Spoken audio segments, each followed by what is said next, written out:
Ketika sisa-sisa cahaya mentari sore perlahan meredup di balik rimbunnya rumpun. Bambu tua, desa di pelosok Jawa Tengah itu kembali tenggelam dalam keheningan yang menyayat hati. Di bawah atap teras rumah sederhana yang sudah usang, seorang wanita berusia 27 tahun duduk terdiam, tangannya yang kurus secara naluriah merapatkan jaket rajut kecil yang sudah lusuh ke tubuh anak balitanya. Angin dari arah persawahan bertiup membawa hawa dingin alam, namun seolah tak mampu membekukan tatapan matanya yang dalam, menyimpan bayang-bayang kesedihan abadi. Melihat sosok kesepian itu, siapa yang tahu bahwa ia membawa luka batin yang terus berdarah, sebuah masa lalu yang ia pilih untuk dikubur rapat di bawah abu ingatan. Orang-orang yang melihatnya melontarkan cemoohan, menyalahkannya karena dengan bodoh membuang kehidupan mewah, sementara yang lain mencibir nasibnya yang malang, bahkan tak mampu menemukan tempat berlindung yang kokoh. Namun, kehidupan ini selalu memiliki sudut-sudut gelap dan kejam yang tak akan pernah bisa dipahami oleh mereka yang hanya berdiri sebagai penonton. Malam ini, ketika sayup-sayup suara beduk dari masjid kejauhan bergema menembus kabut tebal, suara langkah kaki yang tak asing tiba-tiba terdengar dari jalan tanah kecil di depan rumah, menggetarkan ruang batin yang disangka telah tertidur selamanya. Selamat datang kembali, para pendengar, di ruang renungan kehidupan. Orang selalu berkata bahwa hati manusia lebih dalam dari lautan dan penderitaan hidup, lebih panjang dari sekadar embusan napas. Jika Anda mencari sebuah kisah nyata, tanpa bumbu yang berlebihan, namun cukup kuat untuk menyentuh sudut terdalam dari hati nurani dan hukum tabur tuai, tetaplah bersama kami beberapa menit ke depan. Jangan lupa untuk menekan tombol subscribe agar tidak ketinggalan kisah-kisah kehidupan yang mendalam, dan tinggalkan komentar untuk berbagi perasaan Anda di bawah ini. Mari kita mulai perjalanan mencari secercah cahaya di balik badai besar berikut ini. Kisah ini bermula pada sebuah sore yang kelabu 3 tahun lalu. Di sebuah persimpangan takdir yang diam-diam menentukan arah seluruh hidup seseorang. Suara hujan deras di bulan Juli memukul-mukul kaca tebal berlapis 3 di ruang VVIP sebuah rumah sakit internasional di Jakarta. Di dalam ruangan, aroma minyak esensial alami tercium samar, berbaur dengan keheningan yang mewah. Cahaya kuning yang lembut dirancang sedemikian rupa agar tidak menyilaukan mata pasien. Segalanya di sini memancarkan aroma kekayaan. Sebuah jaminan sempurna untuk proses persalinan tanpa beban. Namun, kesempurnaan materi tak pernah menjadi perisai yang cukup tebal untuk mencegah dinginnya hati manusia menembus kulit dan daging. Di atas ranjang medis berlapis kulit premium, Sari berbaring miring, napasnya tersengal kelelahan. Wajahnya pucat pasi, helaian rambut yang basah oleh keringat menempel di pelipisnya. Rasa sakit dari kontraksi rahim pasca melahirkan masih berdenyut seperti tangan tak terlihat yang meremas perut bagian bawahnya. Namun, rasa sakit itu tak seberapa dibandingkan dengan perasaan hampa yang kini menjalar menguasai pikirannya. Melewati lebih dari 10 jam di ruang bersalin, bertaruh nyawa untuk membawa sebuah kehidupan ke dunia ini, yang ia terima saat ini hanyalah keheningan yang mengerikan. Di sudut ruangan, di dalam boks bayi medis transparan, sesosok tubuh mungil tampak menggeliat. Bayi yang baru saja dibersihkan oleh perawat itu dibalut selimut sutra yang sangat lembut. Ia belum menangis keras, hanya mengeluarkan rengekan pelan layaknya anak kucing yang mencari induknya. Ibu Ratna, ibu mertua Sari, berdiri melipat tangan di depan boks bayi. Ia tidak menunduk untuk menggendong cucunya, tidak pula menatap bayi itu dengan sorot mata seorang nenek yang baru saja menyambut anggota keluarga baru. Matanya yang tajam, dipenuhi kerutan kekuasaan dan perhitungan, hanya menyapu sekilas wajah merah bayi itu, lalu berhenti pada gelang identitas di pergelangan tangan si bayi. Di sana tertulis jelas jenis kelamin, perempuan. Sebuah embusan napas panjang dan berat sengaja ditarik dan dilemparkan ke dalam keheningan ruangan. Suara itu bagaikan siraman air es yang mengguyur langsung ke dada Sari. Perempuan lagi. Suara Ibu Ratna tidak keras, tapi setiap kata yang meluncur terdengar sangat dingin, seperti suara dua bilah kayu lapuk yang berbenturan. Tidak ada satupun kalimat sapaan untuk menantunya yang baru saja melewati garis hidup dan mati, tidak ada ucapan selamat. Ia membalikkan badan membelakangi boks Bayi, dengan tenang membetulkan letak gelang giok di pergelangan tangannya. Seolah bayi yang baru lahir itu hanyalah barang cacat produksi, sebuah investasi. Gagal yang terpaksa ia saksikan. Sari memejamkan mata rapat-rapat, setetes air mata panas perlahan menetes dari sudut matanya, mengalir turun membasahi bantal, meresap ke dalam sarung bantal, katun mahal. Selama 9 bulan 10 hari, ia terus membohongi dirinya sendiri bahwa di zaman sekarang, laki-laki atau perempuan sama saja, bahwa, asalkan anak itu sehat, semua prasangka akan pudar. Namun, kenyataan pahit dari sebuah keluarga konglomerat yang selalu menganggap diri mereka sebagai kaum bangsawan agung di mana gelar pewaris laki-laki diletakkan di tempat tertinggi. Layaknya sebuah kepercayaan mutlak telah menampar kenaifannya. Bima berdiri di tengah ruangan. Jarak dari posisinya ke ranjang istrinya dan ke tempat ibunya seolah sama jauhnya. Ia berdiri mematung layaknya arca, kedua, tangannya dibiarkan jatuh. Namun jari-jarinya tanpa sadar mengepal erat. Bima menatap istrinya, ada rasa iba di matanya, tapi juga tersirat ketidakberdayaan. Seorang pria yang terjepit di antara dua tembakan. Ia adalah pria berpendidikan tinggi, memiliki posisi dan pengaruh di luar sana. Namun, saat melangkah masuk ke ruangan ini, di bawah bayang-bayang otoritas ibunya yang besar, ia mendadak menyusut menjadi anak kecil yang tak berani membantah. Ibu, anak laki-laki atau perempuan kan sama saja. Bayi itu sangat mirip denganku saat masih kecil. Bima mencoba bersuara. Nada bicaranya pelan, kehilangan wibawa seorang suami sekaligus ayah yang seharusnya melindungi keluarga kecilnya. Ibu Ratna menoleh tajam, menatap putranya dengan sorot mata setajam belati. Kamu tahu apa? Kamu itu anak laki-laki satu-satunya di rumah ini, pewaris utama, dari garis keturunan keluarga besar. Orang-orang melihat keluarga ini bukan untuk menghitung berapa banyak anak perempuan yang bisa kamu besarkan, tapi mereka melihat siapa yang akan menjadi tiang penyangga, siapa yang akan mengurus dan memikul tanggung jawab nama besar leluhur nanti. Sudah kubilang sejak awal, postur dan pinggulnya itu bukan pembawa anak laki-laki. Kamu tidak mau dengar. Sekarang lihat hasilnya. Perkataan Ibu Ratna menghujam bagai kapak yang membelah kayu, tanpa sungkan, tanpa menjaga perasaan, mengorek dalam-dalam luka Sari. Ia menyebut Sari dengan kata ganti yang dingin, seolah merampas hak dan martabatnya sebagai menantu, sekaligus istri di keluarga itu. Baginya, Sari bukanlah manusia, melainkan mesin pencetak anak. Dan mesin itu baru saja mengeluarkan hasil yang tidak sesuai dengan daftar pesanan.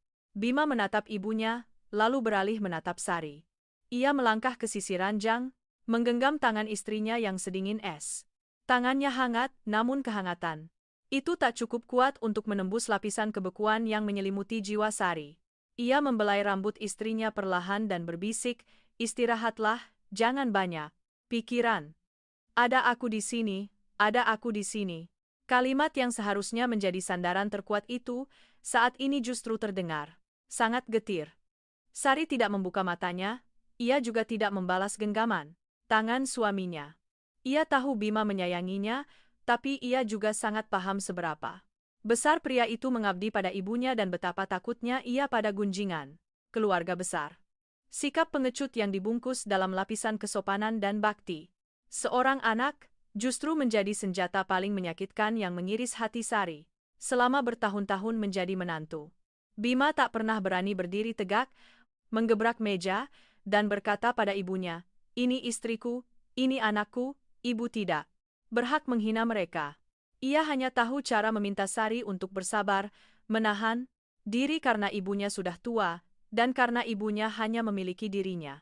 Ibu Ratna melangkah mendekati ranjang, bunyi ketukan sepatu hak tingginya di atas lantai berdesain kayu terdengar teratur layaknya hitungan mundur sebuah hukuman. Ia berdiri menatap Sari dari atas ke bawah, sudut bibirnya menyunggingkan senyuman dingin. Biar ku beritahu, keluarga ini tidak kekurangan uang untuk membesarkan seorang anak, sekalipun itu perempuan. Tapi kehormatan keluarga tidak bisa hancur hanya karena perut yang tidak tahu cara melahirkan anak laki-laki. Orang-orang akan menertawakan wajahku, menertawakan Bima. Berbaringlah di sana dan pikirkan baik-baik. Apakah kamu sudah menjalankan kewajiban sebagai wanita yang dinikahi oleh keluarga kaya raya, atau kamu hanya tahu cara menikmati hidup lalu membawa kutukan garis keturunan putus pada suamimu? Setelah berkata demikian, Ibu Ratna berbalik dan melangkah keluar pintu kayu berukir itu ditutup dengan suara keras, mengakhiri kehadiran wanita berkuasanan kejam itu, namun meninggalkan udara yang sangat menyesakkan di dalam kamar. Bima menghela napas panjang. Ia melepaskan tangan Sari, berjalan mendekati box bayi, dan menggendong bayinya. Bersentuhan dengan kehangatan sang ayah, bayi itu berhenti merengek, matanya terpejam dan bibirnya bergerak pelan. Bima membawa anaknya ke sisi ranjang dan duduk di tepian. Sari, lihat anak kita. Dia cantik sekali, ucap Bima. Suaranya merendah, menyimpan beban perasaan yang sulit digambarkan. Sari membuka mata, menatap bayi perempuan mungil dalam pelukan suaminya. Bayi itu memiliki hidung mancung dan dagu terbelah yang sama persis dengan Bima, namun bibirnya yang mungil merona merah mirip dengan miliknya.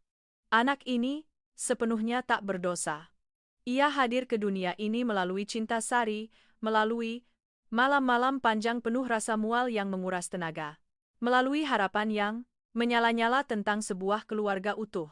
Namun, tepat di hari pertama ia melihat cahaya matahari, ia sudah harus memikul dosa karena terlahir sebagai perempuan, sebuah dosa yang seolah sudah dihapus oleh masyarakat modern, namun di sudut gelap dunia kelas atas, ini tetaplah sebuah hukuman seumur hidup. Apa Mas kecewa? Tanya Sari. Suaranya serak dan lemah. Bima terdiam sejenak. Sorot matanya sedikit menghindari tatapan langsung dari istrinya. Keraguan yang berlangsung selama 2 detik itu tak luput dari penglihatan Sari. Pria, sehebat dan semodern apapun mereka, ketika lahir dan dibesarkan dalam lingkungan yang dicekoki dogma patriarki sejak kecil, di sudut hatinya pasti selalu ada kehausan akan anak laki-laki untuk dibanggakan kepada dunia. Kamu bicara apa? Anak mana yang tidak aku sayangi? Tapi kamu kan tahu sendiri, bagaimana sifat ibu. Beliau seumur hidup mengurus nama baik keluarga, kamu. Jangan terlalu mengambil hati ucapan orang tua, kilah Bima, tangannya dengan canggung menepuk-nepuk punggung si bayi. Sari tersenyum getir, senyuman tanpa nyawa. Ia tidak menyalahkan kekejaman ibu, Ratna, karena kekejaman itu tampak jelas dan mudah diwaspadai.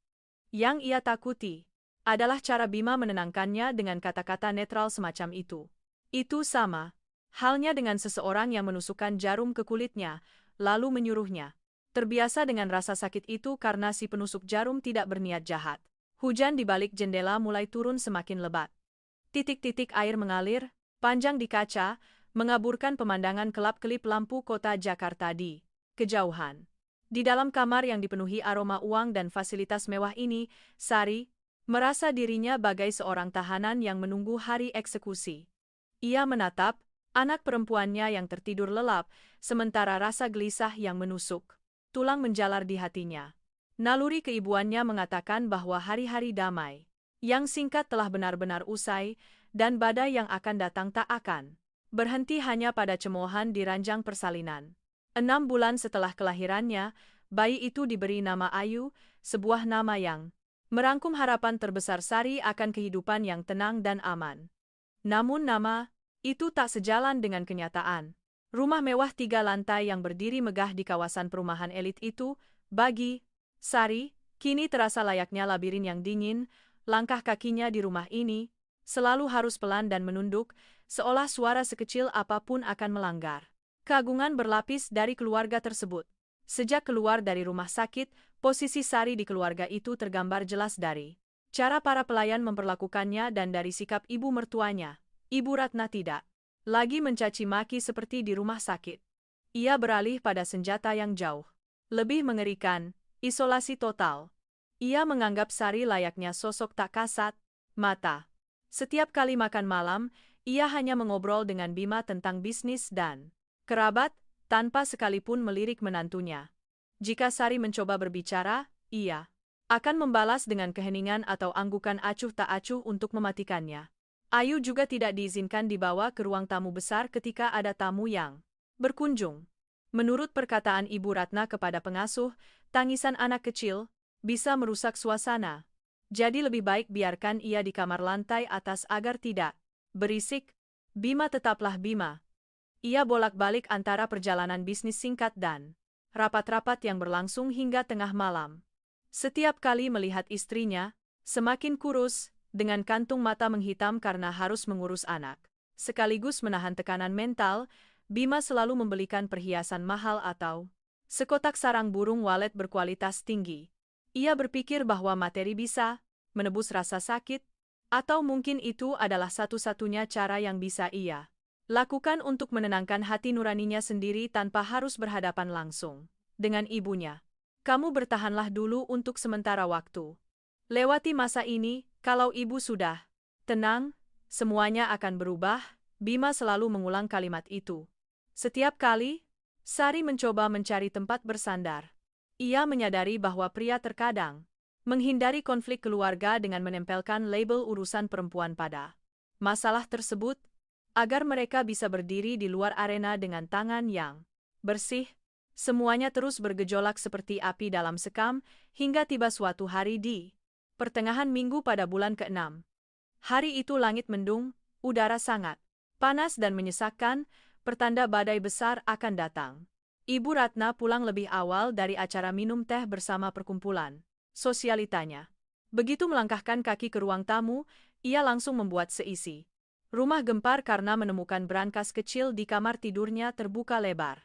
Uang tunai senilai 2 miliar rupiah yang rencananya akan disumbangkan untuk Yayasan Amal Keluarga besok, raib tanpa jejak. Seluruh penghuni rumah mewah itu panik. 3 asisten rumah tangga dipanggil. Berkumpul di ruang tamu, berdiri membungkuk dan menundukkan kepala. Sari yang sedang menyusui Ayu di kamar atas, terpaksa meletakkan anaknya dengan terburu-buru, merapikan pakaian, dan turun ke bawah. Tepat pada saat itu, Bima, yang mendapat telepon dari ibunya, juga bergegas pulang dari kantor. Di rumah ini tidak pernah ada orang asing yang masuk. Pelayan di sini semuanya orang lama yang sudah ikut aku belasan tahun. Uang tidak mungkin punya sayap dan terbang sendiri. Ibu Ratna duduk di atas kursi kayu jati berukir mewah, wajahnya kaku, jari-jarinya mengetuk meja kaca dengan cepat. Bima berdiri di sampingnya dengan wajah tegang. Ibu sudah periksa dengan benar? Atau mungkin asisten ibu yang membawanya dan belum sempat melapor? Kamu meremehkan ingatan ibumu? Ibu Ratna mendongak, tatapan matanya perlahan beralih dan berhenti tepat di wajah Sari yang masih terlihat bingung. Bima, suruh orang periksa rekaman CCTV di rumah ini sekarang. Lihat siapa yang berani mendekati area kamarku siang ini saat aku tidak ada. Sari merasakan jantungnya berdegup kencang, firasat buruk perlahan merayap di hatinya. Siang tadi, Ibu Ratna memang menyuruh pelayan membuang tumpukan dokumen lama, tapi pelayan itu lupa. Sari yang melihatnya berantakan, berinisiatif merapikannya dan meletakkannya di meja kecil tepat di depan pintu kamar Ibu Ratna. Ia sama sekali tidak menginjakkan kaki ke dalam kamar, apalagi mengetahui kode brankas tersebut.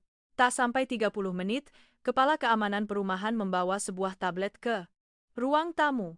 Rekaman video di lorong lantai 2 diputar di hadapan semua orang. Jelas terlihat pada pukul 3 sore, Sari adalah satu-satunya orang yang muncul di area tersebut. Hal yang sangat aneh adalah, rekaman video tiba-tiba mengalami gangguan sinyal dan mati tepat 15 menit setelah Sari mendekati pintu kamar Ibu Ratna, sebelum akhirnya kembali normal ketika ia menuruni tangga. Sari, bagaimana kamu menjelaskan ini? Ibu Ratna berdiri, nada suaranya tak lagi bernada curiga, melainkan sebuah tuduhan yang mutlak. 15 menit, rekaman itu hilang. Apa yang kamu lakukan di dalam kamarku? Siapa yang mengizinkanmu berkeliaran di area brankas? Aku tidak melakukannya. Aku bersumpah aku hanya membawa dokumen bekas itu ke meja di lorong lalu langsung turun. Aku tidak masuk ke kamar ibu sama sekali, apalagi soal uang itu.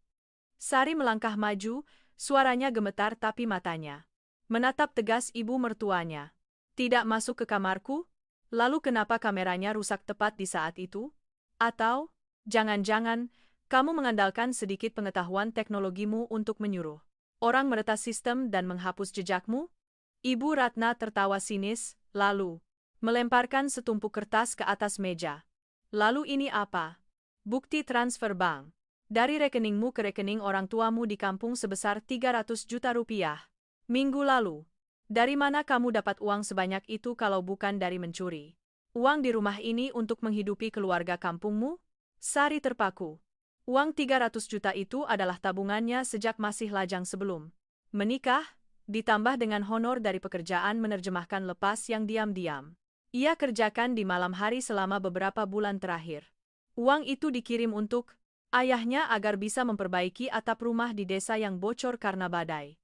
Ia tak ingin meminta uang pada Bima karena tahu ibu mertuanya selalu mengawasinya. Tak disangka, rekening pribadinya pun diam-diam dipantau oleh Ibu Ratna dan kini ditarik keluar sebagai bukti untuk menjeratnya. Itu uang pribadiku. Tidak ada hubungannya dengan rumah ini, Sari menahan tangis karena merasa sangat tidak adil. Uang pribadi? Kamu menginjakkan kaki ke rumah ini dengan tangan kosong, pakaian yang menempel di badanmu, nasi yang kamu makan, semuanya adalah uang anakku. Dari mana kamu bisa punya uang ratusan juta? Perkataan Ibu Ratna bagaikan tamparan bertubi-tubi pada harga diri Sari. Ia beralih menatap Bima, nada suaranya diubah menjadi pura-pura sedih. Bima, sekarang matamu sudah terbuka? Sudah kubilang sejak awal, perempuan miskin. Seperti ini kalau melihat harta pasti matanya hijau, keserakahannya tak ada batasnya. Dia tidak bisa memberimu anak laki-laki, dan sekarang malah berniat mencuri harta keluarga untuk menggemukkan keluarga kampungnya. Sari tidak lagi menatap Ibu Ratna, ia menoleh menatap Bima. Saat ini, hanya Bima, satu-satunya orang yang bisa menyelamatkan kehormatannya. Ia berharap melihat rasa percaya di mata suaminya, berharap pria itu akan mengucapkan satu kalimat yang adil. Namun Bima justru menghindari tatapan istrinya. Ia melihat video yang terpotong di layar, melihat bukti transfer uang ke kampung, lalu melihat wajah ibunya yang bergetar karena marah. Pengalaman dan kepekaannya di dunia bisnis mendadak sirna, digantikan oleh keraguan yang tergambar jelas di dahinya yang berkerut.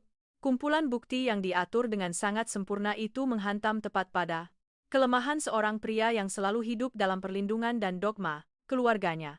Sari, jujurlah padaku. Apa keluargamu di desa sedang kesulitan dan kamu tidak mau bilang padaku? Suara Bima merendah, membawa kekecewaan yang sangat dalam. Pertanyaan Bima bagaikan tikaman pisau mematikan yang menembus jantung Sari yang sudah berdarah. Bima tidak mempercayainya. Pria yang tidur di sampingnya, pria yang pernah bersumpah akan melindunginya seumur hidup, lebih memilih percaya pada potongan video penuh celah dan tuduhan tak berdasar dari ibunya. Dibandingkan harga diri istrinya sendiri. Kamu pikir aku pencuri? Suara Sari tercekat, air matanya tak mampu lagi mengalir keluar. Semuanya tertelan ke dalam, berubah menjadi rasa muak yang luar biasa terhadap kepengecutan pria di hadapannya.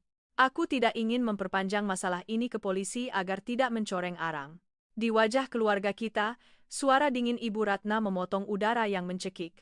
Ia memberi isyarat pada asistennya yang berdiri di sudut ruangan untuk membawa setumpuk dokumen yang sudah disiapkan ke atas meja. Itu adalah surat gugatan cerai sepihak, dilampirkan dengan surat pernyataan penyerahan hak asuh anak dan penolakan pembagian harta gono gini. Tanda tangani ini, lalu bereskan barang-barangmu dan angkat kaki dari rumah ini. Sekarang juga. Anak itu adalah darah daging keluarga ini, kamu tidak berhak membawanya pergi untuk mengotori nama baik kami. Jika kamu tidak tanda tangan, besok surat laporan pencurian ini akan ada di meja kantor polisi di kampungmu. Biar kita lihat apakah keluarga guru yang sok suci itu masih punya muka untuk bertemu tetangganya. Sari menatap kertas putih bertinta hitam di hadapannya. Sampai di titik ini, ia mengerti segalanya. Tidak ada pencurian sama sekali. Atau jika ada, itu adalah jebakan yang diatur dengan sangat rapi untuk membuangnya dari rumah ini tanpa mengeluarkan sepeser pun, sekaligus merampas anaknya. Kekejaman wanita berkelas ini telah melampaui batas kewajaran seorang manusia. Sari menoleh menatap Bima untuk terakhir kalinya, mengharapkan perlawanan terakhir dari pria itu. Namun Bima hanya menundukkan kepala, kedua tangannya saling bertaut erat. Ia memilih diam, memilih berpihak pada keluarga dan nama Baiknya, membiarkan istrinya diinjak-injak hingga ke lumpur yang paling kotor. Rasa sakit yang teramat sangat mendadak berubah menjadi keberanian yang nekat. Sari menghapus sisa air matanya. Ia melangkah ke meja dan mengambil pena itu, tapi alih-alih menandatangani surat penyerahan anak, ia menatap lurus ke mata Ibu Ratna. Suaranya tajam tak seperti biasanya. Aku akan menandatangani surat cerai ini, karena rumah ini tidak pantas membuatku menyia-nyiakan satu hari pun dalam hidupku. Tapi anakku adalah nyawaku, aku yang melahirkannya dengan bertaruh nyawa. Kalian menganggapnya perempuan tak berguna, noda bagi nama besar keluarga.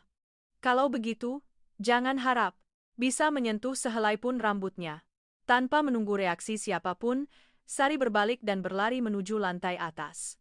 Ia menggendong Ayu yang sedang tertidur lelap, meraup beberapa potong pakaian, usang anaknya dan menjejalkannya ke dalam tas ransel kanvas. Di tengah suara guntur yang menggelegar di luar sana, ibu muda itu menggendong anaknya menuruni tangga, melewati ruang tamu tempat dua manusia kaya raya itu duduk terdiam. Dengan keterkejutan yang bercampur amarah, Bima mendadak berdiri, berniat menahannya, tapi tatapan dingin layaknya abu mati dari mata Sari membekukan langkahnya. Sari mendorong gerbang besi yang berat itu, melangkah keluar. Badai benar-benar menghantam Jakarta, rintik hujan sebesar cambuk menghajar wajah ibu dan anak itu, bercampur dengan tangisan keras si bayi di gendongannya. Bus antar kota yang sudah tua mengaum keras, lalu perlahan bergerak meninggalkan terminal bus di selatan kota yang diselimuti bau asap knalpot. Suara klakson yang riuh dan badai hujan mulai mereda. Sari duduk di kursi barisan paling belakang, tempat di mana setiap lubang jalan terasa menghantam hingga ke tulang. Satu tangannya memeluk erat ransel kanvasnya yang memudar, tangan lainnya mendekap Ayu di dadanya. Anak kecil itu, setelah menangis kelelahan karena suara petir dan perubahan suasana mendadak, kini tertidur lemas di dada ibunya, sesekali bibir mungilnya bergerak mengecap. Sari menatap keluar jendela, gedung-gedung pencakar langit. Jakarta yang berkilau perlahan tertinggal, buram oleh sisa air hujan di kaca. Bas. Hanya beberapa jam yang lalu, ia masih berstatus istri sah, tinggal di rumah mewah dengan pelayan. Kini, ia pergi sebagai orang buangan, seorang ibu tunggal, yang memikul tuduhan pencuri yang sengaja dioleskan ke wajahnya. Pengadilan agama mengurus proses perceraian dengan sangat cepat dan menakutkan. Dengan kekuatan uang dan koneksi Ibu Ratna, semua dokumen disetujui hanya dalam waktu kurang dari 2 minggu setelah malam badai itu. Sari menerima dan menandatangani semuanya. Ia tidak menuntut satu peser pun uang nafkah, tidak meminta pembagian harta. Satu-satunya yang ia bawa adalah hak asuh Ayu, sebuah syarat yang dikabulkan oleh Ibu Ratna, karena baginya cucu perempuan tidak memiliki nilai warisan apa-apa. Di hari yang sama, Bima menerima tugas untuk memimpin proyek besar selama 3 tahun di luar negeri. Keberangkatan itu diatur dengan tergesa-gesa sebagai cara Ibu Ratna menjauhkan putranya dari sisa-sisa kehancuran pernikahan dan juga agar Bima bisa melarikan diri dari kenyataan. Di sudut lain ibu kota, di terminal keberangkatan internasional, Bima berdiri di depan pintu keamanan. Ia mengenakan setelan jas gelap buatan penjahit ternama, menarik koper aluminium yang mewah. Di sekelilingnya terdengar tawa para rekan bisnisnya. Suara pengumuman penerbangan dalam 2 bahasa menggema, namun pikiran Bima sepenuhnya tertinggal di ruang tamu rumah mewahnya pada hari itu. Ia menatap telapak tangannya, tempat di mana setengah bulan yang lalu masih menggenggam tangan Sari yang dingin. Sifat pengecut dan ketidakberdayaan selalu menuntut harga yang sangat mahal dan Bima mulai membayar cicilan pertama dari kebisuan yang dipilihnya. Ia tak berani menghadapi kenyataan bahwa ibunya lah yang merancang sandiwara untuk membuang Sari. Ia lebih memilih percaya pada bukti-bukti palsu itu karena jauh lebih mudah daripada harus berdiri sebagai pria yang merdeka melawan ibu yang telah melahirkan dan mengatur seluruh jalan hidupnya. Bima meleburkan dirinya ke dalam perjalanan ke luar negeri ini bak laron yang mencari cahaya. Ia berpikir bahwa 3 tahun di negeri orang, sibuk dengan angka, dan kontrak jutaan dolar akan membantunya menghapus bayangan mantan istri dan putri kecilnya. Ia mengubah dirinya menjadi mesin dingin di dunia bisnis untuk menutupi jiwa yang mulai retak dan membeku. Sementara Bima bersiap melangkah ke kabin bisnis kelas yang wangi, Sari harus menghadapi realita telanjang lainnya. Bus berhenti di sebuah persimpangan jalan lintas provinsi pada tengah malam. Jalan menuju desanya tidak memiliki lampu jalan, hanya ada cahaya redup dari rumah-rumah panggung di sisi jalan yang pintunya sudah terkunci rapat. Sari menggendong anaknya di punggung, kedua tangannya membawa ransel, berjalan kaki. Lebih dari 2 kilometer di atas jalan tanah liat yang licin sehabis hujan. Setiap langkahnya terperosok ke dalam lumpur, sama seperti hidupnya yang sedang terperosok ke dalam babak kegelapan baru. Ketika siluet rumah sederhana orang tuanya terlihat di bawah pepohonan bambu, barulah air mata Sari benar-benar tumpah. Itu adalah satu-satunya tempat di dunia ini yang tidak menuntutnya untuk sempurna, tidak mengharuskannya melahirkan anak laki-laki untuk dianggap sebagai manusia. Pintu kayu berderit terbuka memecah kesunyian malam. Pak Darmo dan Bu Ningsih melihat putri mereka berdiri menggigil di teras, pakaian kotor oleh lumpur. Sambil mendekap cucu mereka, tapi mereka tidak bertanya sepatah kata pun. Alasannya, Bu Ningsih langsung mengambil alih sang bayi, sementara Pak Darmo diam-diam pergi ke dapur, menyalakan api dari sisa kayu bakar untuk membuatkan putrinya secangkir wedang jahe yang hangat. Hari-hari berikutnya bagi Sari adalah rentetan ujian mental. Di desa yang sederhana, di mana prasangka lama masih mengakar lebih dalam dari pohon beringin. Di ujung desa, kembalinya seorang perempuan yang menikah dengan orang kaya kota. Membawa anak menjadi bahan pergunjingan empuk di warung kopi. Setiap kali Sari pergi ke sumur desa untuk mencuci popok atau pergi ke pasar membeli sayur, ia harus melewati tatapan sinis dan bisik-bisik di belakang punggungnya. Dengarnya si jadi menantu orang kaya malah ketahuan nyuri, terus diusir. Cih, kirain hidup enak kayak ratu, ternyata pulang cuma bawa anak nyusahin orang tua.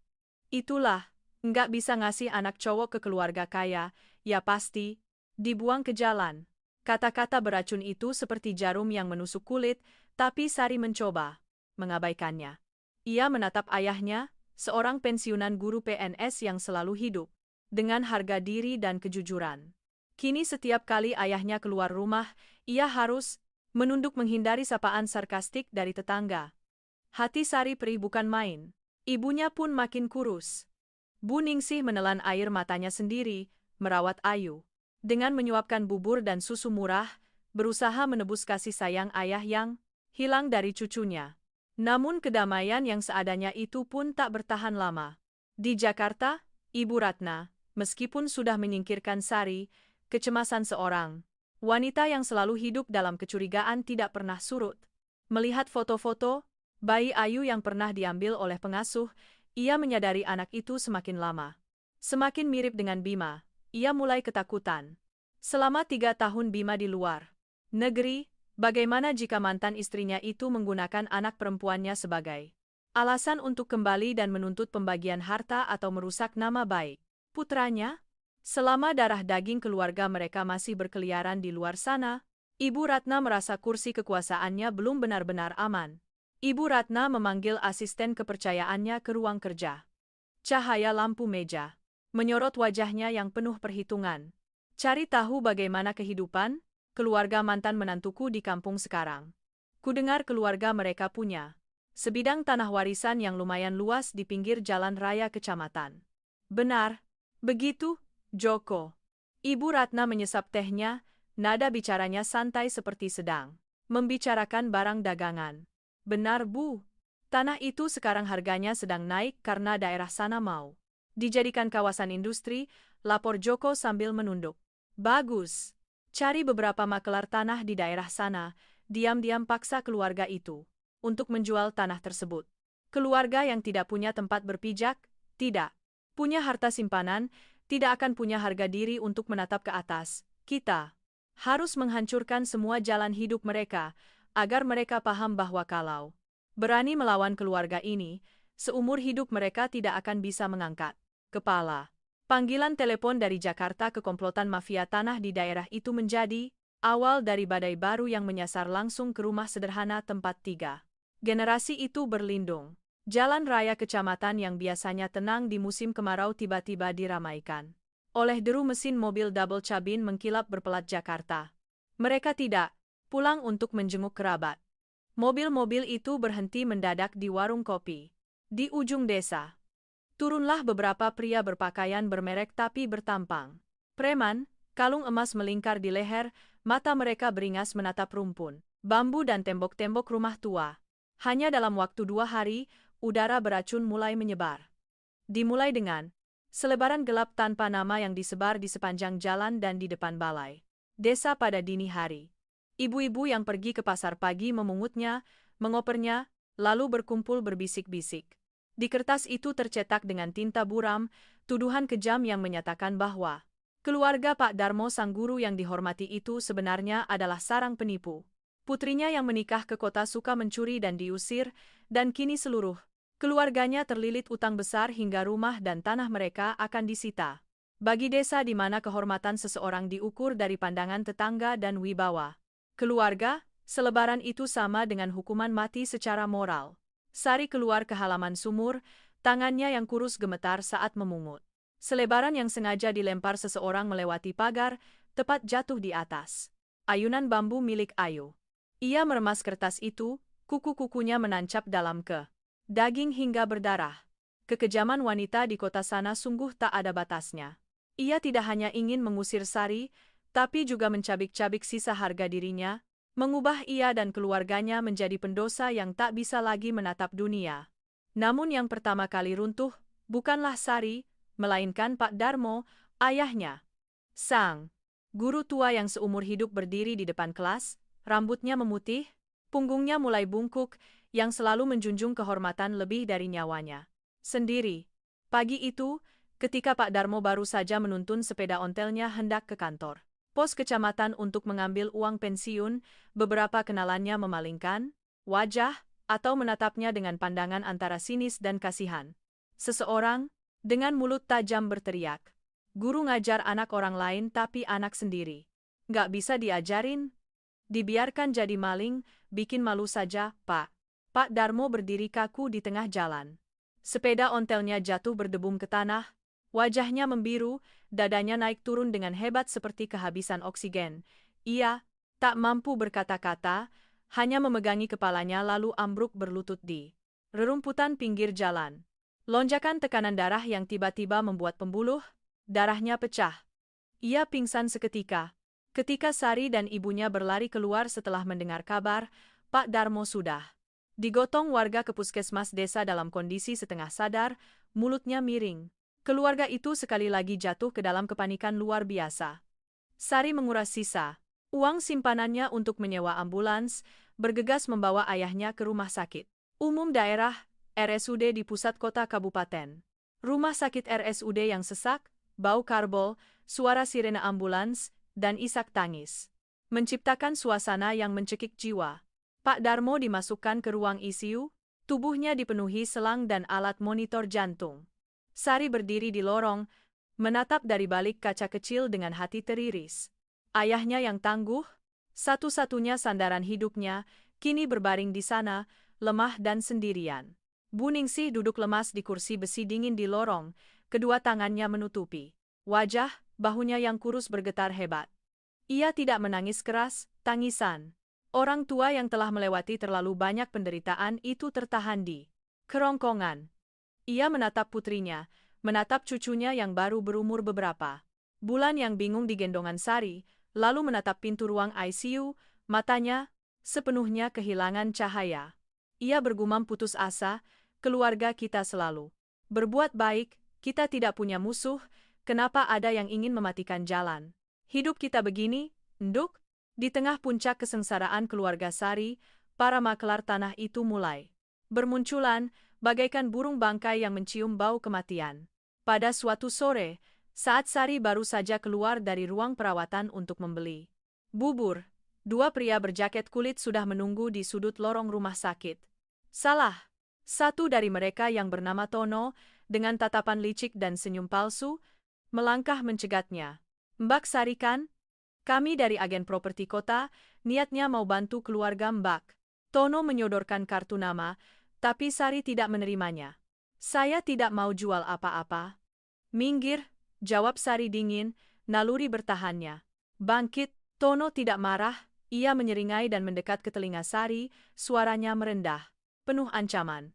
Mbak sebaiknya mikir panjang. Bapakmu terbaring di sana. Tiap hari nyedot biaya perawatan yang tidak dicover BPJS. Ibumu juga sudah mau pingsan. Belum lagi cap maling yang nempel di namamu nyebar ke seluruh kabupaten. Bapakmu kalaupun sadar, sudah nggak punya muka buat ketemu mantan murid-muridnya. Sekarang nyonya besar di Jakarta berbaik hati mau beli tanah warisan keluargamu seharga 3 miliar. Uang itu cukup buat bayar utang, bayar rumah sakit yang paling bagus buat bapakmu, terus kalian sekeluarga bisa pindah ke tempat lain, mulai hidup baru. Tapi kalau kamu keras kepala, aku ragu bapakmu bisa selamat. Dan tanah itu pada akhirnya juga nggak akan bisa kalian pertahankan. 3 miliar rupiah untuk sebidang tanah seluas 500 meter persegi di pinggir jalan raya kecamatan, yang harga pasarannya saat ini minimal 2 kali lipat dari itu. Ini bukan transaksi jual-beli, ini adalah perampokan terstruktur, pemaksaan, terang-terangan yang menggunakan nyawa ayahnya sebagai sandera. Sari menatap lurus ke mata makelar itu. Ia melihat keyakinan dan kebanggaan si kuat yang menindas si lemah. Mereka tahu persis Sari tidak punya jalan mundur. Uang rumah sakit sudah habis, susu anaknya hampir habis, kehormatan keluarganya diinjak-injak di lumpur. Seorang ibu muda yang lemah dengan anak di pelukannya, bagaimana bisa melawan sistem kekuasaan dan uang yang mengepungnya dari segala arah? Sari kembali ke kamar perawatan, melihat ibunya yang tua menundukkan kepala di tepi ranjang. Pak Darmo sudah sadar tapi belum bisa bicara, matanya yang keruh menatap putrinya, setetes air mata mengalir dari sudut mata yang berkerut. Sari mengerti bahwa tanah warisan itu adalah darah dan keringat leluhurnya yang diturunkan untuk anak cucu. Jika ia menandatangani surat penjualan itu, ia akan menjadi anak durhaka. Tapi jika tidak, ayahnya bisa mati karena kurang obat, ibunya akan pingsan kelelahan, dan Ayu tidak akan punya masa depan. Langit di luar jendela rumah sakit menggelap. Gerimis awal musim penghujan mulai turun, membawa hawa dingin yang menusuk tulang. Sari memeluk erat Ayu di dadanya, mendengar napas teratur anaknya. Dalam hatinya terjadi badai puting, beliung yang paling dahsyat seumur hidupnya. Sisa kebanggaan seorang wanita, berpendidikan dalam dirinya hancur berkeping-keping di hadapan realita pahit. Mempertahankan nyawa orang-orang yang ia cintai. Malam di RSUD terasa sangat panjang, tak dihitung dengan jarum jam melainkan oleh bunyi titik monoton dari monitor jantung dan langkah kaki perawat yang bergegas. Sari duduk meringkuk di kursi plastik di samping ranjang bapaknya. Satu tangannya menjaga boks rotan Ayu, yang lainnya memperbaiki letak selimut tipis untuk ibunya yang tertidur beralaskan tikar tipis di lantai. Bau karbol dan derita pasien yang diambang hidup dan mati membuat udara semakin pekat. Sekitar jam 2 pagi, seorang kerabat pasien dari ranjang sebelah berlari panik. Memanggil dokter, tanpa sengaja menyenggol jaket kulit Tono si makelar yang sengaja ia tinggalkan di kursi lorong sore tadi. Dari dalam saku jaketnya, sebuah ponsel pintar model lama jatuh berdebum ke lantai, baterainya terlepas. Orang yang panik itu tidak menyadarinya dan terus berlari. Sari terkejut. Secara refleks ia melangkah keluar memungut ponsel itu, berniat menyerahkannya ke pos perawat nanti. Tapi ketika ia memasang kembali baterainya, layar ponsel menyala tanpa terkunci kata sandi. Di layar yang menyala, muncul rentetan notifikasi pesan dari aplikasi chat. Kalimat paling atas membuat darah di tubuh Sari membeku. Kontak, Joko asisten Nyonya Ratna. Udara dingin merambat di tulang punggung Sari. Ia mundur 2 langkah, bersembunyi di sudut gelap di balik pintu kamar perawatan. Jari-jarinya gemetar, menyentuh layar. Ruang obrolan itu terbuka, menelanjangi kenyataan kejam yang jauh melampaui imajinasi manusia normal. Terus tekan mereka sampai tidak ada jalan keluar. Pesan itu dikirim 3 hari lalu, tepat sebelum selebaran fitnah disebar di desanya. Nyonya bilang Mas Bima sudah terbang ke luar negeri. 3 tahun ke depan dia tidak akan bisa ikut campur urusan di sini. Selesaikan dengan cepat, sasar terus orang tua itu dan tanah mereka. Makin kritis orang tuanya, makin gampang si Sari ditekan buat tanda tangan. Jangan kasih dia napas. Kalau 3 miliar dia belum mau, kirim orang. Buat bikin ribut di rumah sakit. Setiap kata, setiap huruf yang muncul di layar biru itu bagaikan sayatan pisau. Tajam, mencincang sisa harapan terakhir di hati Sari. Keterkejutannya dengan cepat berubah menjadi rasa muak yang luar biasa. Ia pernah mengira Ibu Ratna membencinya karena prasangka, karena ia melahirkan anak perempuan, karena tidak setara secara kasta. Tapi ia tak pernah menyangka bahwa hati seorang wanita, bangsawan yang selalu pamer ikut pengajian dan sering bicara soal sedekah, bisa begitu kejam, busuk, dan sedingin ini. Ia menganggap nyawa ayahnya seorang guru, yang lurus hanya sebagai pion catur untuk ditawar dan didesak. Seorang ibu muda yang didesak ke jalan buntu. Air mata Sari tidak lagi bisa menetes. Rasa sakit ketika diragukan oleh suami adalah rasa sakit retaknya perasaan. Tapi rasa sakit saat ini adalah runtuhnya seluruh kepercayaan pada kemanusiaan. Sari menoleh ke dalam kamar, cahaya lampu neon yang redup menyinari wajah ayahnya yang tirus dan miring di atas bantal putih. Napasnya berat dan terputus-putus. Di lantai, ibunya meringkuk kedinginan, kedua tangannya masih memegang ujung baju usang suaminya. Di dalam boks, balita Ayu merengek kaget, tangan mungilnya menggapai-gapai udara mencari perlindungan. Sari sadar, jika ia memilih melawan, menuntut keadilan, waktunya tak akan cukup. Ayahnya butuh uang untuk operasi cuci darah dan obat-obatan mahal besok pagi. Ibunya sudah di batas akhir kesabaran, dirinya sendiri, dengan tangan kosong dan anak balita? Mana mungkin bisa melawan kekuatan uang yang mengontrol preman dan maklar di daerah ini? Jika ia tidak menyerah, orang tuanya akan benar-benar mati. Mati karena miskin dan mati karena hinaan masyarakat. Sari menggenggam ponsel itu kuat-kuat hingga pinggirannya menancap di telapak tangannya yang sakit. Ia tak bisa melihat keluarganya hancur. Sebuah keputusan paling menyakitkan seumur hidup mulai terbentuk di kepala ibu muda itu. Ia melangkah ke sisi ranjang, berlutut, dan menempelkan wajahnya ke tangan kasar ayahnya yang dipenuhi keriput. Tangan yang dulu memegang kapur tulis, yang menuntunnya di masa kecil yang damai. Bapak, maafkan Sari. Sari tidak bisa mempertahankan tanah leluhur kita, bisiknya dengan suara tercekat. Air mata panas menembus kulit kering sang ayah. Sari berdiri tegak. Ia tidak lagi memiliki ketakutan seperti hari-hari sebelumnya. Matanya berubah dingin dan setenang danau di musim hujan. Ia mengambil kartu memori dari ponsel si makelar dengan hati-hati, menyembunyikannya di balik lapisan baju Ayu, lalu meletakkan ponsel itu kembali ke tempatnya di atas kursi. Ia tidak akan menjual tanah itu kepada makelar picisan ini untuk dimakan selisih harganya. Ia tahu siapa dalang di balik semua ini.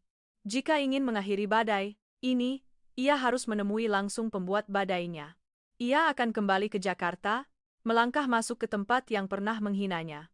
Menghadapi wanita berkuasa, itu, ia rela menukar sisa kehormatannya, rela berlutut, rela menandatangani apa saja, asalkan mendapat uang untuk menyelamatkan nyawa ayahnya dan janji bahwa keluarga di desa akan dilepaskan selamanya. Pagi harinya, sebelum sinar mentari sempat menembus kabut, orang-orang melihat seorang perempuan kurus menggendong balita dan menenteng ransel naik ke bus antar kota menuju ibu kota Jakarta. Matanya menatap lurus ke depan, tanpa keraguan sedikitpun. Jakarta menyambut ibu dan anak itu dengan sore yang kelabu dan angin kencang, yang menyapu celah gedung-gedung tinggi. Tempat ini pernah menyimpan masa muda Sari yang indah, tempat yang ia kira akan menjadi rumah utuh bersama pria yang dicintainya. Kini, saat turun dari bus, ia merasa bagai hantu yang tersesat di tengah keramaian.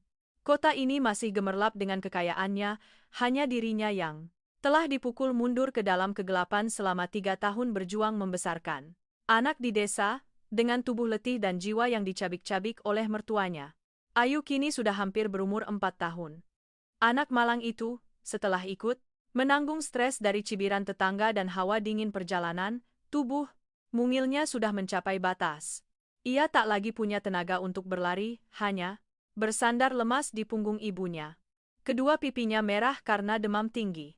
Matanya yang berair sesekali terbuka melihat orang asing, lalu kembali membenamkan wajah ke ceruk leher ibunya dengan napas yang terdengar sesak.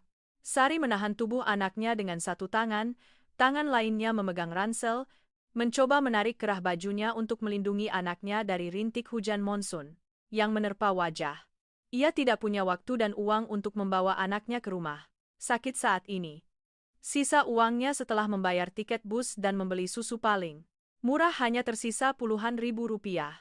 Satu-satunya pelampung penyelamat, keluarganya sekarang ada di dalam rumah mewah di Jakarta Barat milik Ibu Ratna.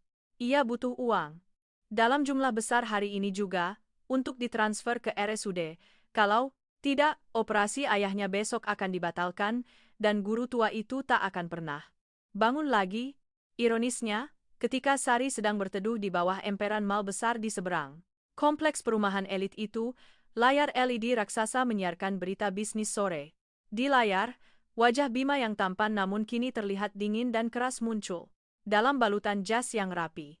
Pembawa berita dengan nada kagum menyiarkan kepulangan sang CEO muda, pria yang berhasil menyelesaikan proyek 3 tahun di luar negeri, membawa pulang kontrak triliunan, dan dijadwalkan mendarat besok untuk mengambil alih posisi tertinggi di perusahaan keluarganya.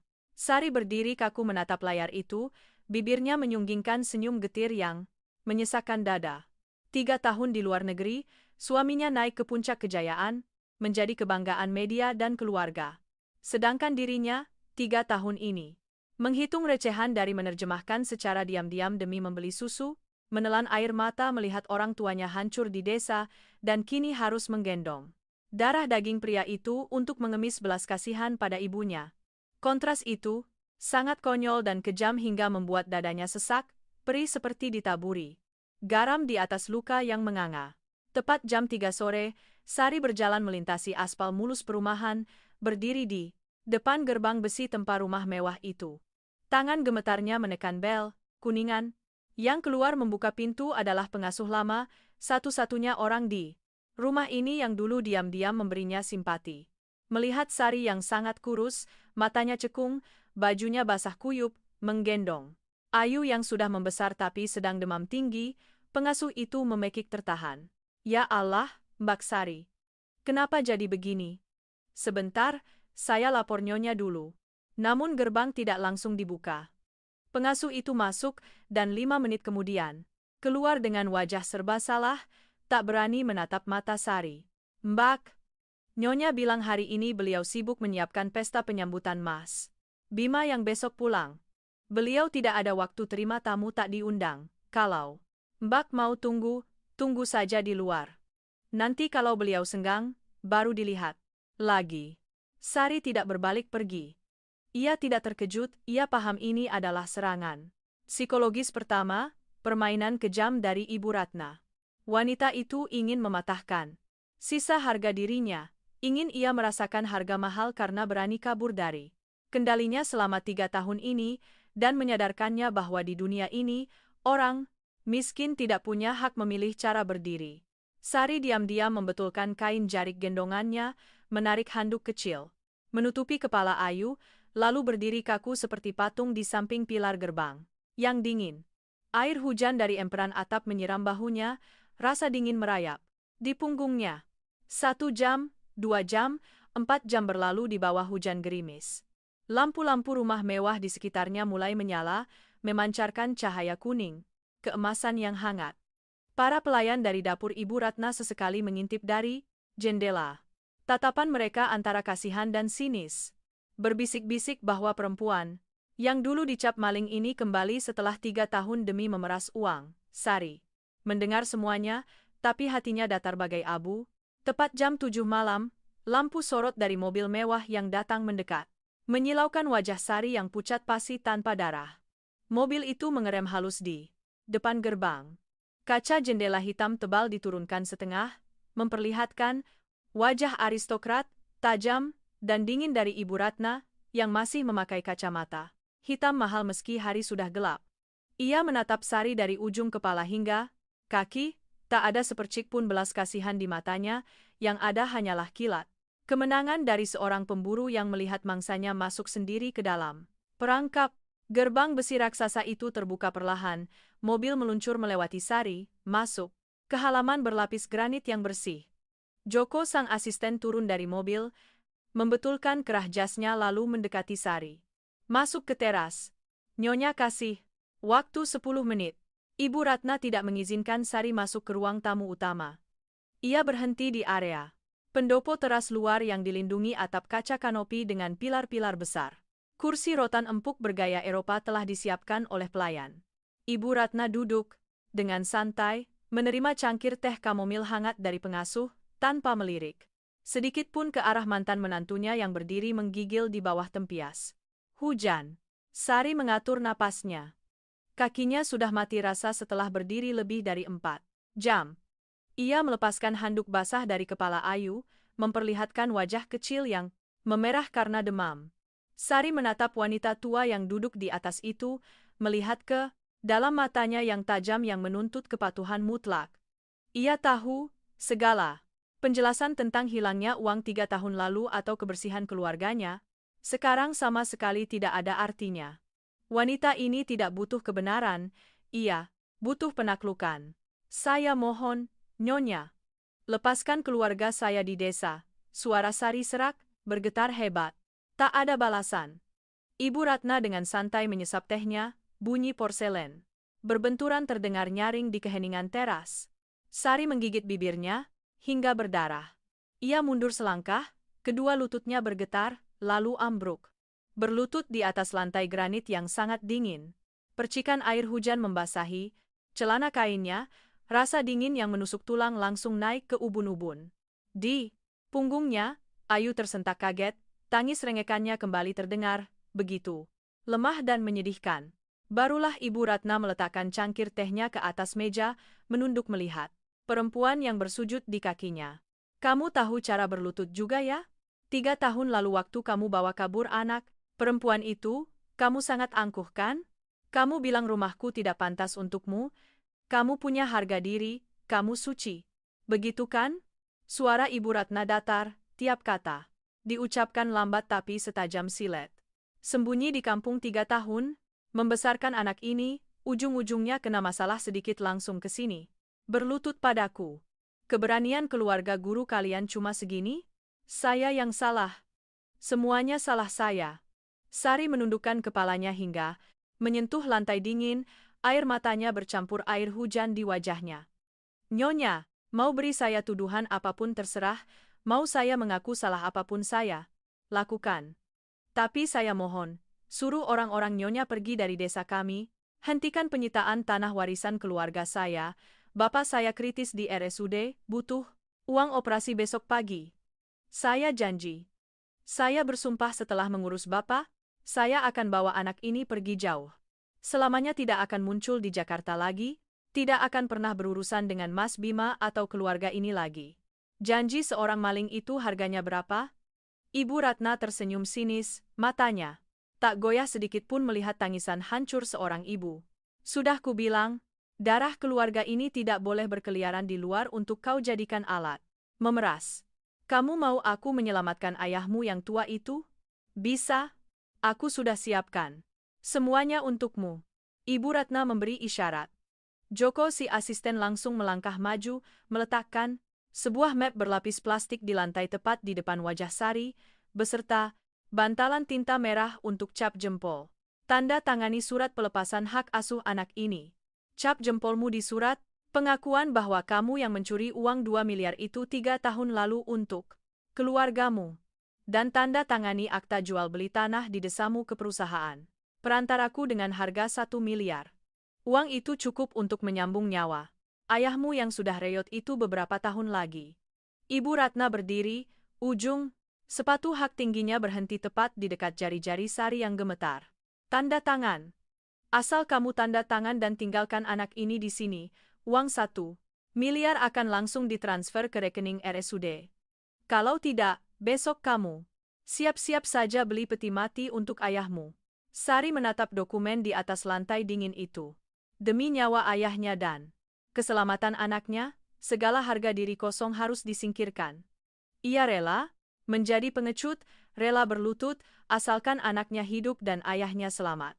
Tangan kurusnya yang gemetar keluar dari balik baju basah, membuka plastik map, dan mengambil pena.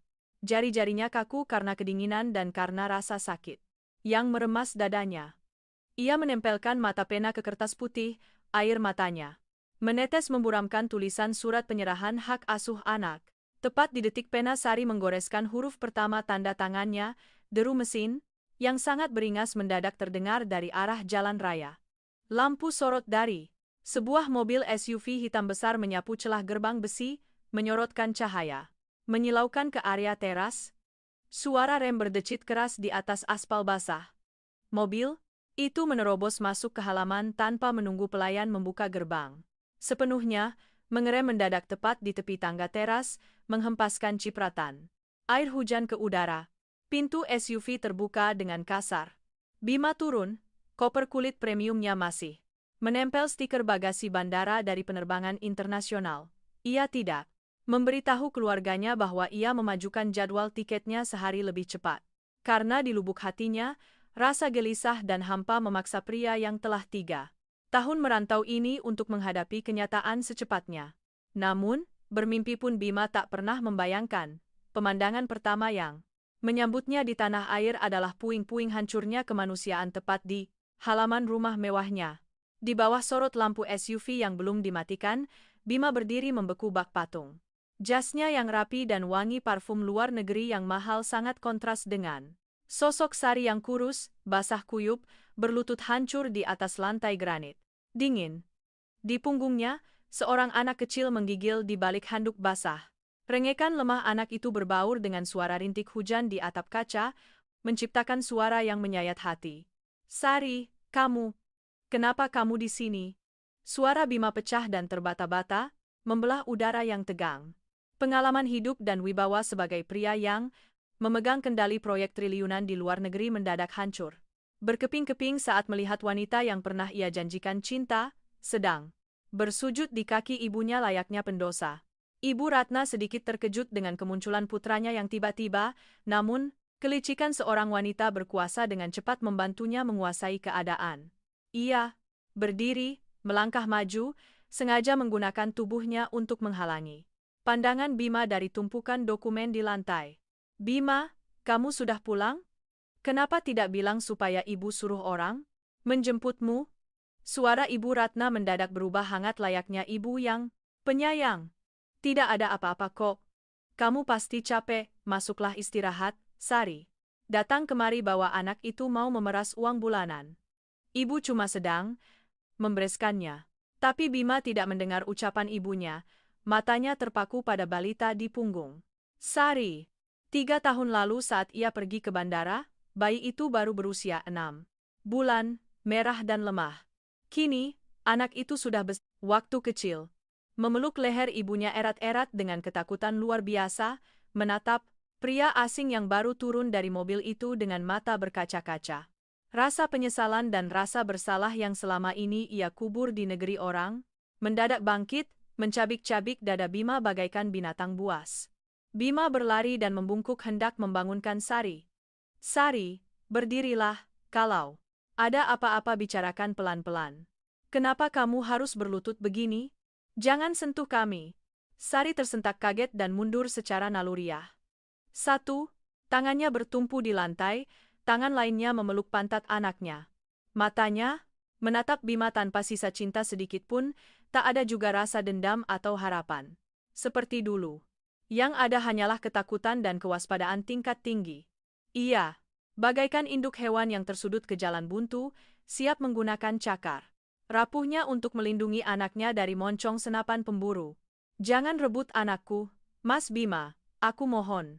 Aku sudah tanda tangan, aku akan tanda tangan semuanya. Suara Sari bergetar.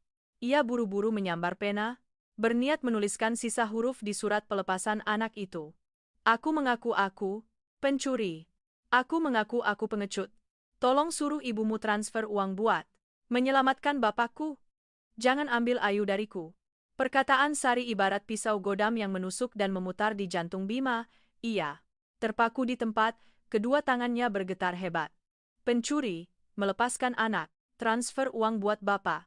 Kata-kata kunci itu merangkai sebuah gambaran kejam, yang langsung ditangkap oleh kecerdasannya sebagai sesuatu yang janggal. Bima tak lagi menatap istrinya, ia menoleh tajam ke arah ibunya, sorot matanya. Bukan lagi tatapan anak laki-laki pengecut 3 tahun lalu. Itu adalah tatapan pria yang sudah melewati badai bisnis global, yang sudah melihat terlalu banyak tipu daya hingga tahu mana sandiwara yang diatur dengan sengaja. Ibu, kertas apa ini? Bima melangkah maju, menepis kasar tangan Joko yang mencoba menghalanginya, lalu merampas dokumen di atas lantai basah itu. Bima, jangan kurang ajar pada ibumu. Wajah Ibu Ratna mengeras, nadanya meninggi, mencoba menggunakan otoritasnya untuk menekan sang anak. Dia itu maling. 3 tahun lalu matamu sendiri yang lihat buktinya. Sekarang dia balik. Pakai anak perempuan itu buat meras keluarga kita. Ibu cuma sedang bersikap adil. Bima membuka map itu.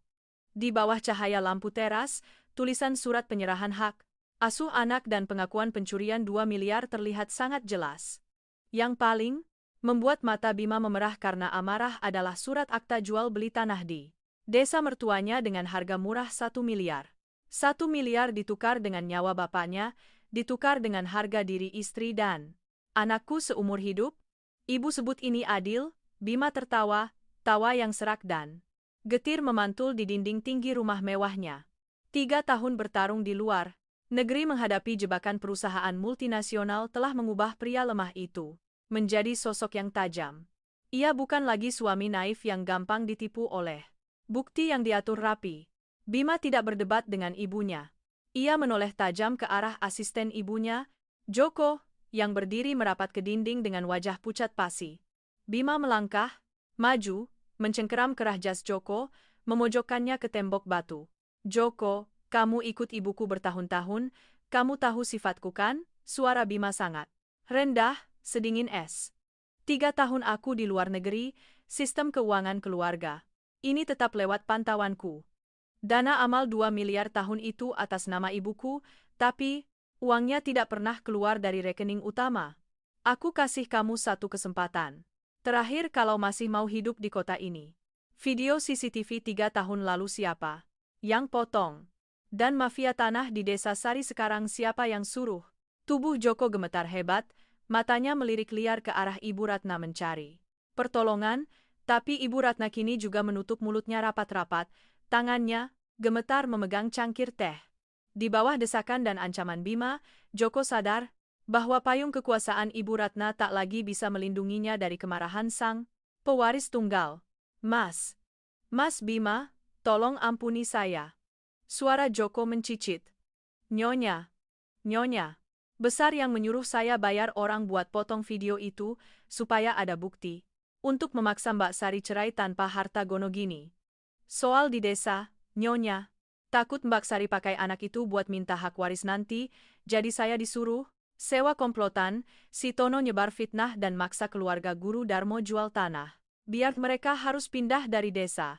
Pengakuan asisten itu meledak seperti petir di ruang tamu. Bima melepaskan kerah. Joko melangkah mundur 2 langkah, seluruh tubuhnya lemas seperti habis bertempur habis-habisan. Kebenaran telah terkuak, begitu telanjang dan kotor, hingga ia merasa muak dengan darah orang kaya yang mengalir di tubuhnya sendiri. Sifat pengecutnya, diamnya dia 3 tahun lalu, secara tidak langsung telah menjadi pisau yang merenggut kebahagiaan anak istrinya dan mendorong keluarga. Baik-baik, seorang guru yang jujur, ke pintu kematian. Bima ambruk berlutut di lantai, kedua tangannya menutupi wajah, air mata pria yang memegang kendali aset triliunan rupiah itu jatuh membasahi karpet bulu domba yang mahal. Ia menangisi kepengecutannya di masa lalu, menangisi penderitaan yang harus dipikul Sari dan Ayu selama ribuan hari dalam kesendirian. Ibu Ratna duduk membeku di kursinya, topeng aristokratnya hancur berantakan. Ia tak pernah menyangka putra tunggalnya, anak yang ia besarkan dan atur hidupnya, justru menggunakan ketajaman yang ia ajarkan untuk menguliti kedok ibunya. Sendiri di depan menantu yang ia hinakan. Di tengah pertengkaran yang penuh air mata itu, Sari hanya diam. Ia menatap Bima, yang menangis di lantai, menatap Ibu Ratna yang gemetar di kursinya, dengan pandangan sedatar saat ia menonton sandiwara orang asing. Penyesalan Bima saat ini tidak ada artinya baginya. Itu tidak akan membuat ayahnya langsung sembuh, tidak akan menghapus trauma di kepala Ayu, dan tak akan menebus malam-malam hujan di mana ia menangis memeluk anaknya di rumah reot di kampung. Kepercayaan, jika sudah hancur, meskipun disambung dengan emas, tetap akan menyisakan bekas luka yang tebal. Tanda tangani kertasnya, Bima. Suara Sari terdengar datar dan dingin, memotong isak tangis mantan suaminya. Ia maju selangkah, menjatuhkan dokumen yang sudah kusut itu ke depan Bima. Aku tidak butuh penyesalanmu, aku juga tidak butuh permintaan maaf ibumu. Bapakku sedang menunggu biaya operasi di RSUD. Kamu orang kaya, tanda tangani perintah penarikan mafia tanah di desaku, atau kasih aku uang 1 miliar sekarang sebagai bayaran karena aku sudah menjual sisa harga diriku di rumahmu hari ini. Setelah dapat uangnya, aku dan anakku akan langsung pergi, tidak akan mengotori lantai rumahmu lagi. Bima mendongak menatap mantan istrinya. Tatapan Sari kepadanya kosong, tak ada rasa hangat, bahkan tak ada rasa benci. Itu adalah keheningan sisa abu setelah kebakaran besar. Bima tiba-tiba berdiri. Ia mengusap air matanya menyorotkan ketegasan yang belum pernah ada sebelumnya. Ia berjalan ke meja di sudut ruangan, mengambil ponsel pribadinya, lalu memanggil pengacara pribadi keluarganya. Transfer 2 miliar rupiah ke rekening RSUD sekarang juga. Tulis keterangan, dana khusus operasi untuk pasien atas nama Darmo. Sekaligus, siapkan dokumen, perwalian dana tak terbatas atas nama Ayu. Cairkan dan bekukan seluruh saham pribadiku di perusahaan, masukkan ke yayasan itu, dan hak asuh mutlak sepenuhnya milik Ibu Sari. Bima mematikan telepon. Ia menoleh menatap ibunya, suaranya tanpa keraguan. Mulai besok Bima akan pindah rumah ini, dan segala kehormatan keluarga yang selalu ibu banggakan, silakan ibu nikmati sendirian. Setelah berkata demikian, Bima berjalan mendekati Sari, berniat membantunya membawakan ransel kanvas itu, namun Sari dengan halus menggeser tubuhnya. Menghindar. Ia membetulkan letak gendongan Ayu, berbalik, dan melangkah lurus menuju pintu keluar, tanpa menoleh sedikit pun ke arah ruang tamu mewah itu untuk yang kedua kalinya. Suara ban bus berderit melintas di atas aspal jalan raya kecamatan yang dipenuhi sisa jerami sehabis panen, membawa Sari dan Ayu kembali ke pelosok Jawa Tengah. Saat dinginnya udara monsun mulai mereda, digantikan oleh sinar mentari sore yang hangat di akhir tahun. Berbeda dengan perjalanan yang tergesa-gesa, penuh amarah dan kehinaan beberapa hari lalu, kepulangannya kali ini membuat hati Sari terasa sangat tenang. Ia memandang keluar jendela, sawah-sawah yang baru dipanen menyisakan tunggul jerami abu-abu, beberapa ekor burung kuntul terbang rendah mencari mangsa hidup. Manusia pada akhirnya sama seperti petak sawah itu. Setelah melewati badai dan panen yang menguras habis semuanya, yang tersisa adalah kedamaian sejati dari tanah itu sendiri. Rumah sakit RSUD tak lagi sericuh biasanya menjelang akhir tahun. Di atas, ranjang ruang perawatan intensif yang disinari cahaya matahari dari jendela, Pak Darmo sudah sadar sepenuhnya. Operasi cuci darah dan penyambungan pembuluh darah yang tepat waktu dengan dana anonim, 2 miliar rupiah 2 hari lalu telah menarik sang guru tua dari ambang kematian. Meskipun satu tangannya masih agak lemah dan suaranya belum terlalu jelas, mata keruhnya saat melihat putrinya menggendong sang cucu masuk ke ruangan, tak lagi memancarkan keputusasaan seperti dulu. Bu Ningsih duduk di tepi ranjang, tangannya menyendokkan bubur hangat untuk suaminya. Melihat Sari, ia buru-buru berdiri, hendak mengambil alih Ayu. Tapi, balita itu sudah merangkak turun sendiri dari gendongan ibunya, berlari memeluk kaki neneknya. Para makelar tanah bertampang preman yang dulu berkeliaran di lorong rumah sakit atau menyebar selebaran di desa mendadak lenyap seperti tak pernah ada. Sebuah perintah tak kasat mata dari ibu kota telah menyapu bersih burung-burung bangkai yang mengincar tanah warisan keluarganya. Sari, minumlah dulu, Nduk. Beberapa pengacara dari kota kemarin datang ke rumah kita, kasih surat pembatalan penyitaan tanah dan jaminan tidak ada lagi yang boleh menyentuh tanah kita, ucap Bu Ningsih sambil mengusap air mata lega. Setelah lolos dari maut, Mereka bilang ada yayasan dana yang dibentuk atas nama Ayu. Biaya sekolah dan hidupnya nanti tidak akan bisa diputus siapapun. Sari. Apa? Apa Bima sudah pulang, Nduk? Sari tidak menjawab pertanyaan ibunya. Ia hanya menunduk merapikan kerah baju. Ayu, lalu berjalan ke sisi ranjang, menggenggam tangan kasar bapaknya yang penuh bintik hitam penuaan. Pak Darmo menatap putri yang pernah menjadi menantu konglomerat itu, melihat kapalan di jari-jari Sari. Ia tidak bertanya apa yang harus dikorbankan putrinya demi kedamaian ini. Ia hanya berbisik dengan suara miring namun penuh kasih sayang, pulang.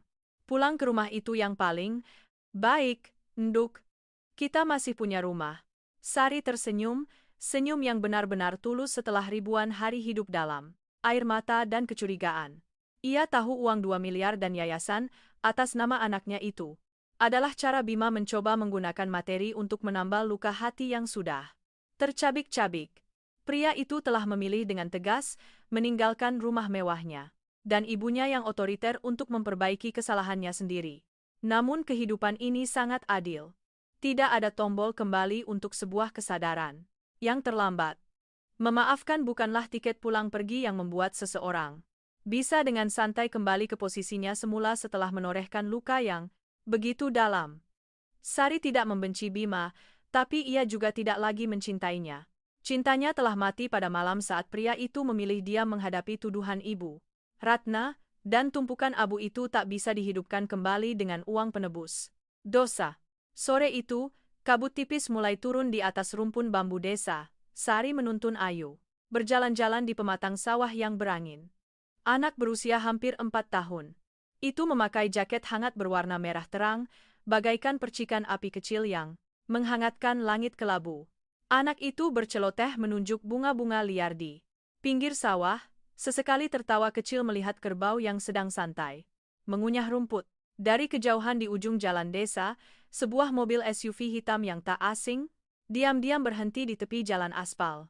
Bima turun dari mobil, ia tidak memakai jas, hanya memakai sweter berkerah tinggi yang sederhana. Wajahnya yang kelelahan menyiratkan kesepian yang mendalam. Ia tidak melangkah ke arah pematang sawah. Ia tidak mendekati ibu dan anak itu. Bima memilih berdiri dari kejauhan, jarak yang cukup baginya untuk melihat senyum putrinya dan punggung mantan istrinya yang kurus namun tegar, tapi juga cukup jauh agar tak mengganggu sisa ruang kedamaian mereka. Ia menatap Ayu yang memetik bunga liar lalu berlari memberikannya pada ibunya. Menatap Sari yang membungkuk menerima bunga itu lalu mengusap rambut anaknya. Pemandangan itu sangat indah dan hangat, tapi selamanya tak ada lagi tempat baginya untuk masuk ke sana. Harga dari kepengecutannya 3 tahun lalu adalah ia harus rela berdiri di luar garis kehidupan orang-orang yang paling ia cintai, menggunakan keheningannya untuk melindungi mereka dari jauh layaknya sebuah penebusan dosa seumur hidup. Sari tahu Bima berdiri di sana, bayangannya memanjang di ujung jalan, kesepian dan kecil di bawah senja. Namun ia tidak menoleh ke belakang. Ia menggenggam tangan mungil Ayu, perlahan melangkah ke depan mengikuti jalan pematang sawah, di mana matahari terakhir tahun itu perlahan tenggelam di balik bayang-bayang gunung, mewarnai seluruh ufuk dengan warna jingga kemerahan. Badai telah benar-benar tertinggal di belakang. Jalan di depan ibu dan anak ini mungkin masih penuh rintangan sebagai ibu tunggal di desa yang miskin, tapi itu adalah jalan yang ia kuasai sendiri. Sebuah jalan kemerdekaan di mana harga dirinya telah kembali utuh dan cinta kasih keibuan akan selamanya menjadi lentera yang menerangi kemanapun langkahnya pergi. Tahun baru akan segera tiba, dan tunas-tunas hijau pemulihan diri mulai tumbuh diam-diam di bawah tanah yang sempat gersang setelah melewati musim yang begitu dingin.